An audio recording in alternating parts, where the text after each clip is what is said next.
त्याच्यामध्ये काल रोजी संध्याकाळी 5 वाजताच्या दरम्यान एक इन्फॉर्मेशन आली, ज्याच्यामध्ये पीडित महिला जी आहे तिचा नवरा त्याच्यामध्ये आरोपी आहे. यांचं नवरा आणि बायकोचं दोघांचं कौटुंबिक वाद आहेत. त्याच्यामध्ये काल आरोपी हा पत्नीच्या राहत्या घरासमोर आला. आरोपी जैताळा येथे राहणार आहे. आरोपीचं नाव आहे अनिल चैत्राम देशमुख, राहणार जैताळा, MIDC पोलीस स्टेशनच्या हद्दीत राहतो. पत्नीसोबत वादविवाद असल्यामुळे पत्नी त्याची मानकापूर हद्दीत राहते. पत्नी कामावरून जेव्हा घरी आली तेव्हा हा पत्नीच्या घरासमोर त्या ठिकाणी उभा होता. हा ऑटो चालक आहे, ऑटोसह त्या ठिकाणी आला होता.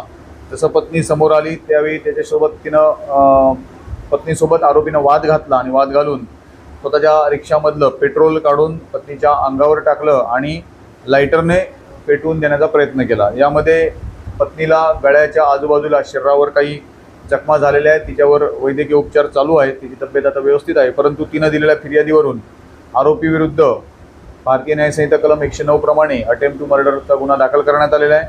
आरोपीला कालच अटक करण्यात आलेली आहे. आज रोजी माननीय न्यायालयात आरोपीला हजर केले असता न्यायालयाने न्यायालयीन कोठडी मंजूर केलेली आहे आणि या घटनेचा पुढील तपास चालू आहे.